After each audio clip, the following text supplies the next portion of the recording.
তার গানে না ছিল কোনো জটিল রাগরাগিনী, না ছিল শব্দের অলংকারিক ভার। তবে গল্প যেখানে শেষ হতো, তার গানগুলো যেন সেই জায়গা থেকেই আবার কথা বলা শুরু করত।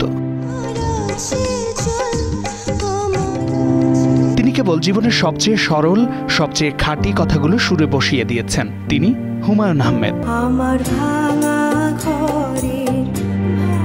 একটা জীর্ণ কুটির, একটা ভাঙা চাল, এইগুলো আমাদের জীবনের এই অপ্রাপ্তি, নাকি আমাদের ভেতরের সেই শান্তি যা আমরা নিরন্তর খুঁজে বেড়াই?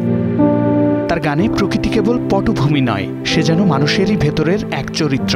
জোছনা, বৃষ্টি আর নদী, এই ত্রয়ী তার গানের প্রাণ। যখন আমরা শুনি নদীর নাম ময়ূরাক্ষী, নদীর জল দেখতে কালো, তখন নদীর রং নয়, আমরা যেন অনুভব করি সেই জলের ভেতর লুকিয়ে থাকা না বলা কষ্টটুকু। যদি মন কাঁদে, তিনি ডাক দেন, যদি মন কাঁদে তুমি চলে এসো এক বর্ষায়। কিন্তু কোথায়? জোছনার ভেতরে, বৃষ্টির ছাটে। এই ডাকটি আসলে এক ডিজিটাল যুগে ক্লান্ত মানুষের জন্য এক ইমোশনাল রেস্কিউ কল।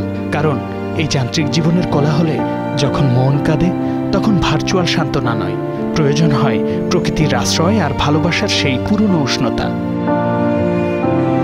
হুমায়ূন আহমেদের গানের একটা আলাদা জগৎ আছে, সেটা হলো আধ্যাত্মিকতা। একটা ছিল সোনার কন্যা।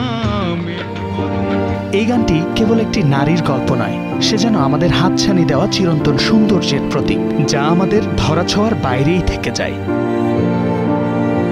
যখন তিনি জিজ্ঞাসা করেন, ও কারিগর দয়ার সাগর, তখন তিনি শিল্পী হয়েও যেন একজন সাধারণ মানুষের মতো জীবনের সবচেয়ে বড় রহস্যের মুখোমুখি দাঁড়ান। কেন এই সৃষ্টি?